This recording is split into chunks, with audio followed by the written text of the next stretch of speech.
Hello friend, ए learning Gujarat channel में आप सर्वेનું हार्दिक स्वागत है। ધોરણ 12 નામના મૂળ તત્વ ચેપ્ટર નંબર 6 ભાગીદારની નિવૃત્તિ કે મૃત્યુ।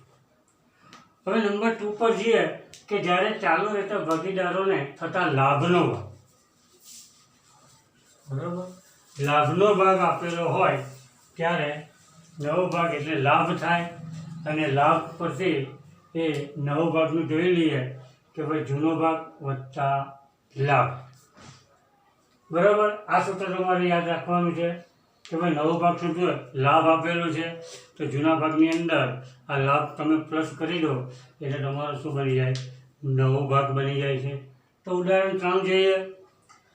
એક્સ, વાય અને ઝેડ 3:2:1 પ્રમાણમાં નફો નુકસાન વેચતા ભાગીદારો છે। વાય ભાગીદાર તરીકે નિવૃત્ત થાય છે। વાયના નફાના ભાગ પૈકી 1/9 ભાગ એક્સને અને 2/9 ભાગ ઝેડને મળશે તો એક્સ અને ઝેડનું નવું પ્રમાણ શોધવાનું। તો આપણે અહીંયા જોઈએ જૂનું પ્રમાણ તો લખી દે, જૂનો ભાગ બરાબર, ચાલો કોણ કોણ છે, એક્સ, વાય, ઝેડ 3:2:1 કોણ નિવૃત્ત થાય છે, વાય નિવૃત્ત, એટલે આપણે એને શું કરી દઈએ, કેન્સલ। આના ભાગનો નફો આને મળશે 1/9 અને ઝેડને મળશે એ 2/9। ક્લિયર? જો આ રીતનું હોય તો આના ભાગનો એટલે આ લાભ છે અને આ પણ લાભ છે, બરાબર। તો આપણે જોઈએ કે ભાઈ લાભ આપી દીધેલો છે અહીંયા, તો લાભ પરથી નવું પ્રમાણ શોધવા માટે અથવા નવો ભાગ શોધવા માટે કે ભાઈ નવો ભાગ બરાબર જૂનો ભાગ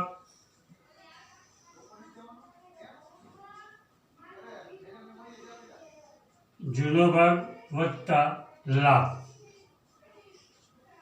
ચાલો પહેલા આપણે જોઈ લઈએ એક્સ। ચાલો એનો જૂનો ભાગ 3/કેટલા, 3 ને 2 5 ને 1 6, 3/6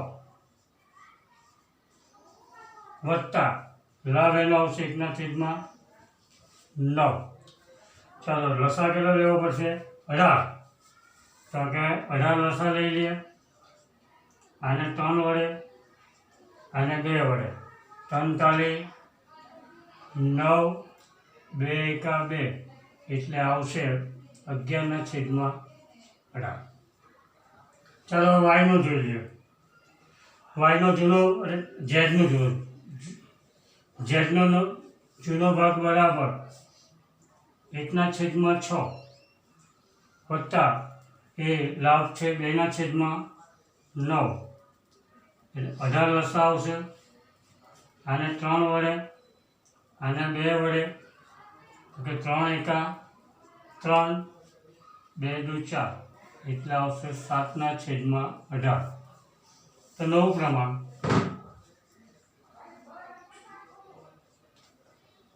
પ્રમાણ બરાબર અહીંયા લખી દઈએ, નવું પ્રમાણ।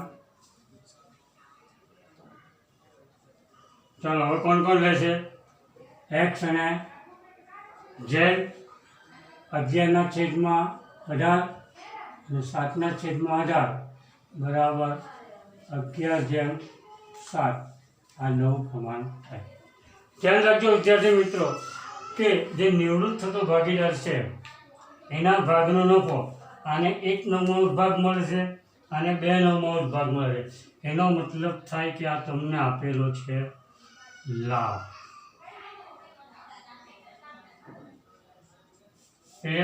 અને લાભ આપેલો હોય તો તમને સૂત્ર ખબર છે કે ભાઈ નવો ભાગ બરાબર જૂનો ભાગ વત્તા લાભ, એ પ્રકારનો દાખલો થશે। હવે જોઈએ ત્રીજા નંબર પર। આ બીજા નંબર પર શું છે કે લાભ આપેલો હોય, હવે અહીંયા શું આપેલો છે,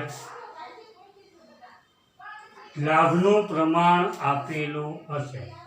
જ્યારે ચાલુ રહેતા ભાગીદારો થતાં લાભનું પ્રમાણ આપેલું હોય તો લાભનું પ્રમાણ બરાબર લાભના પ્રમાણ પરથી પહેલાં શોધી નાખો લાભ, લાભ બરાબર નિવૃત્ત ભાગીદારનો ભાગ ગુણ્યા લાભનું પ્રમાણ. ધ્યાન રાખજો, નિવૃત્ત ભાગીદારનો ભાગ ગુણ્યા લાભના પ્રમાણનો ભાગ એટલે તમને લાભ મળે.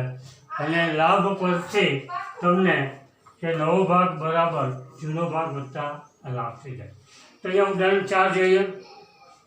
OBC 4:5:1ના પ્રમાણમાં નફો નુકસાન વહેંચી લેતા ભાગીદારો છે. ઓ ભાગીદાર તરીકે નિવૃત્ત થાય છે. ઓના ભાગનો ભાગ બીને અને સીને 1:4ના પ્રમાણમાં. જો અહીંયા કેવું છે 4ના પ્રમાણમાં, એટલે આ તમને આપેલું છે લાભનું પ્રમાણ.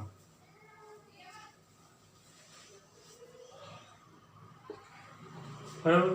દાખલામાં જો લાભનું પ્રમાણ આપેલું હોય તો એના પરથી પહેલાં લાભ શોધો. અને લાભ શોધવા માટેનું સૂત્ર આવ્યું કે નિવૃત્ત ભાગીદારનો ભાગ ગુણ્યા લાભના પ્રમાણનો ભાગ. એટલે આપણે પહેલાં અહીંયા લખી દઈએ લાભ.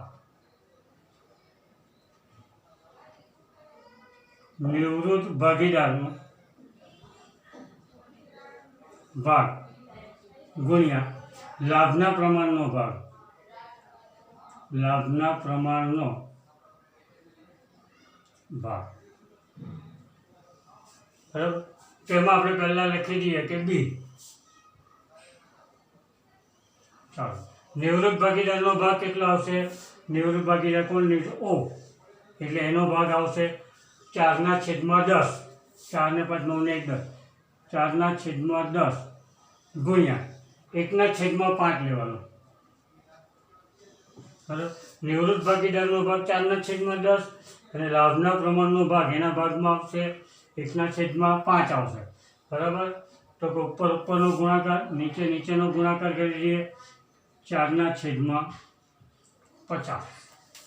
ચાલો એ જ રીતે લઈ લઈએ સી.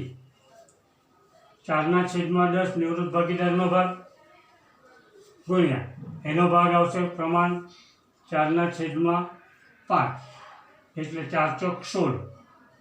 16/50. આ મળી ગયો તમને લાભ.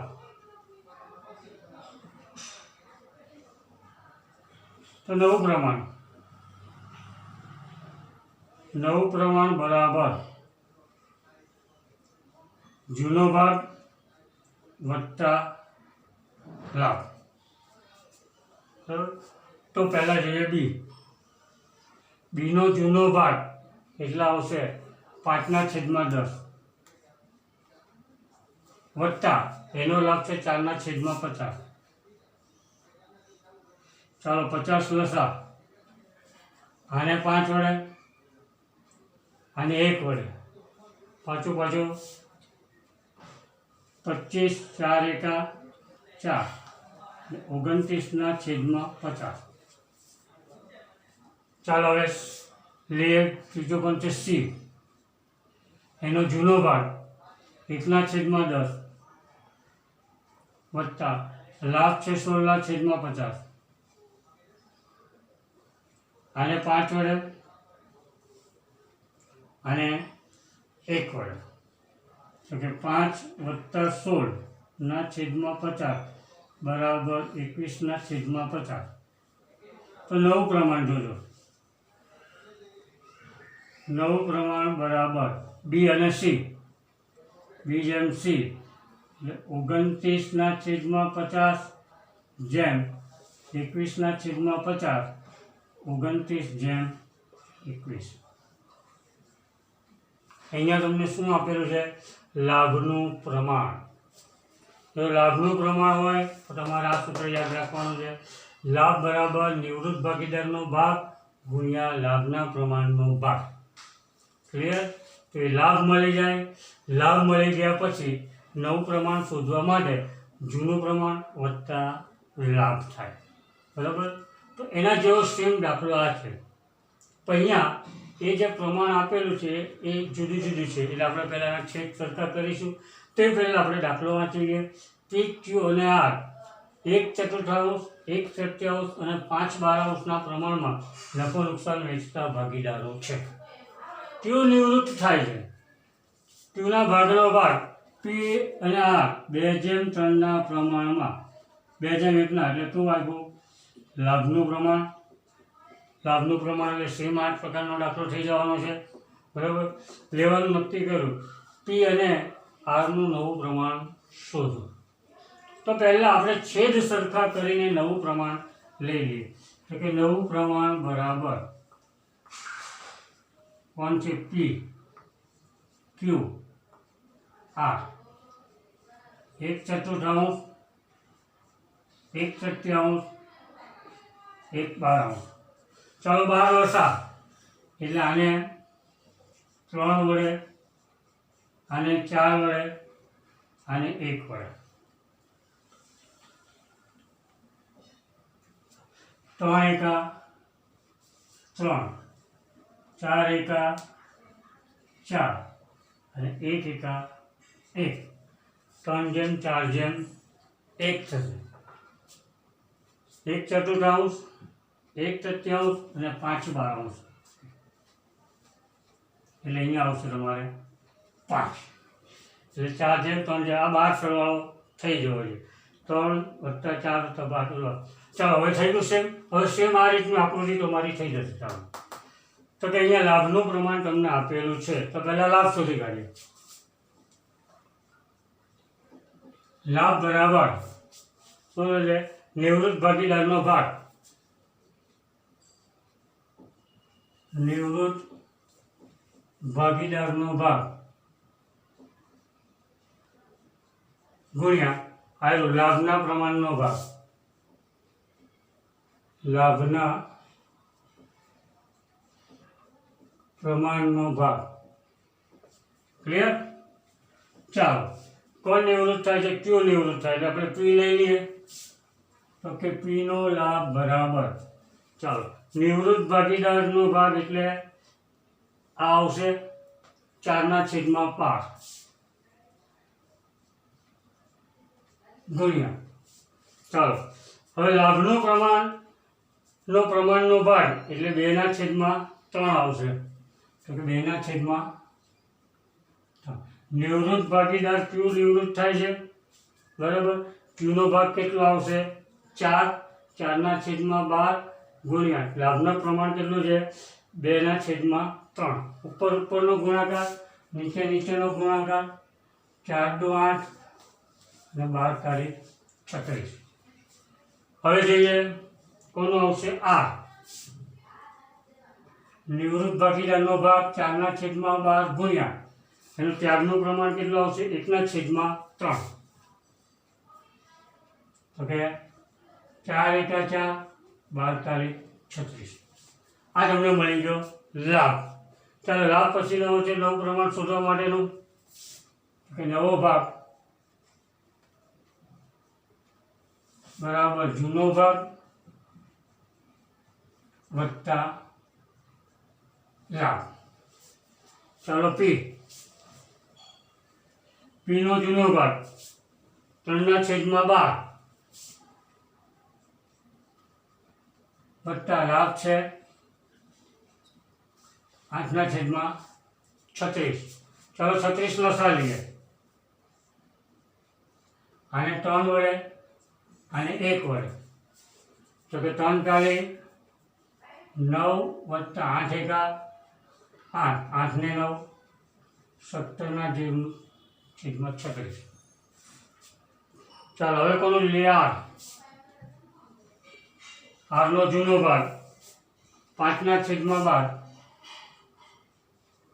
વત્તા લાભ છે એનો 4/36. 36 લસા આને 3 વડે, આને 1 વડે. 3 × 5 = 15, 4 એકા 4 એટલે 19/36. તો નવું પ્રમાણ પી આર 17/36 જેમ 19/36 બરાબર 17/36. સેમ દાખલો થયો પણ ફરક કેટલો થયો? અહીંયા છેદ સરખા કરવાના બાકી હતા. અહીંયા છેદ આપી દીધેલું હતું. અહીંયા છેદ સરખા આપણે કહી રહ્યા 3/4/5 છે. હવે તમારો દાખલો સેમ ટુ સેમ થઈ ગયો કે ભાઈ નિવૃત્ત ભાગીદારનો ભાગ તો કે 4/12. અને ત્યાર પછી લાભના પ્રમાણનો ભાગ એટલે 2/1 એટલે 2/3. એ જ રીતે આરનું 4/12 ગુણ્યા 1/3 એટલે લાભ મળી ગયો. જો લાભ મળી જાય તો નવો ભાગ બરાબર જૂનો ભાગ વત્તા લાભ. એટલે આ દાખલો બી બહુ મોસ્ટ ઇમ્પોર્ટન્ટ. અને ઉદાહરણ 6 જોઈએ. એમાં શું છે? આર બી અને આઈ 5/4/3 પ્રમાણમાં નલનો વેચતા ભાગીદારો છે. બી નિવૃત્ત થાય છે. બીનો 1/4 ભાગ આર અને બાકીનો ભાગ એ આઈ પાસેથી મેળવશે. હવે એક વસ્તુ તમે જોઈ લો કે આ બંનેનો સરવાળો 1 થવો જોઈએ તો લાભનું પ્રમાણ મળી જાય. બરાબર? તો લાભના પ્રમાણ તો કે આઈનો લાભનું પ્રમાણ જે બાકીનો ભાગ આઈ છે ને, તો આઈનો આપણે જોઈ લઈએ કે ભાઈ આઈનો ભાગ બરાબર 1 - 1/4 પહેલાં લઈ લો. કારણ કે એને કેટલો ભાગ લેવાનો છે કે 1માંથી બાદ કરતા બંનેનો સરવાળો કરો તો 1 થવું જોઈએ. 1માંથી 1 એટલે આવશે 3/4. અને આના પરથી આપણે લાભનું પ્રમાણ લઈ લઈએ. લાભનું પ્રમાણ બરાબર આરનું આર જેમ આઈ. ચાલો આરનું કેટલું છે? 1/4 અને આનું છે 3/4 એટલે 1/3. આ શું બની ગયું? લાભનું પ્રમાણ. લાભનું પ્રમાણ મળી ગયું એટલે સેમ આ રીતનો દાખલો થઈ ગયો. તો કે લાભ બરાબર આના પરથી લાભ શોધી નાખીએ. લાભ બરાબર નિવૃત્ત ભાગીદારનો ભાગ ગુણ્યા લાભના પ્રમાણનો ભાગ. લાભના પ્રમાણનો ભાગ. ચાલો બરાબર. એટલે પહેલાં આપણે જોઈ લઈએ આર. નિવૃત્ત ભાગીદારનો ભાગ. નિવૃત્ત ભાગીદાર એટલે કોણ નિવૃત્ત થાય છે? બી છે ને. એટલે 4/4 4 ને 3 7 ને 12 4/12 ગુણ્યા 1/3. આ લાભનું પ્રમાણનું. તો કે 4 × 4 અને 12 × 36 એટલે લાભ મળી ગયો. હવે જોઈએ કોનો આવશે આઈ. તો કે નિવૃત્ત ભાગીદારનો ભાગ 4/12 ગુણ્યા એનું ત્યાગનું પ્રમાણ આવશે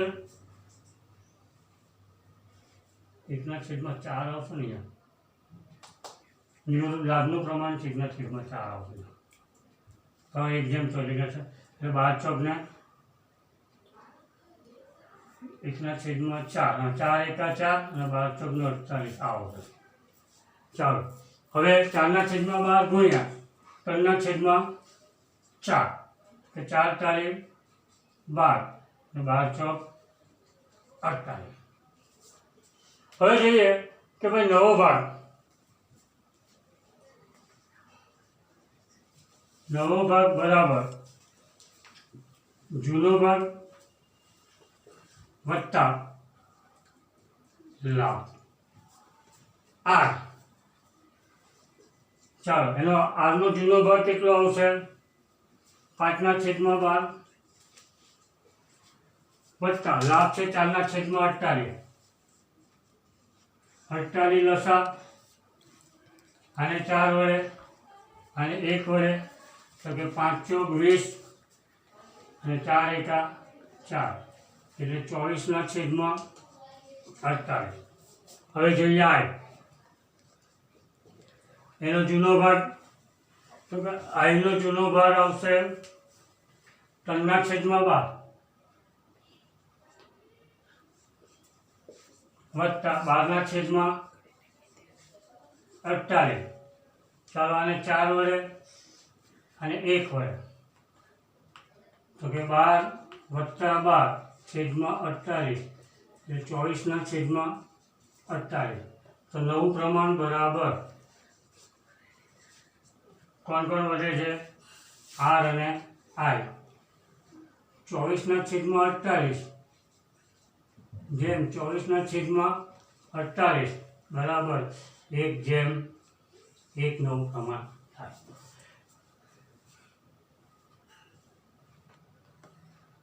ઓકે હવે વિદ્યાર્થી મિત્રો કે ઉદાહરણ 5ની અંદર જે 17/36 લખ્યું છે એની કે 17/19 તરીકે ધ્યાનમાં લેવું.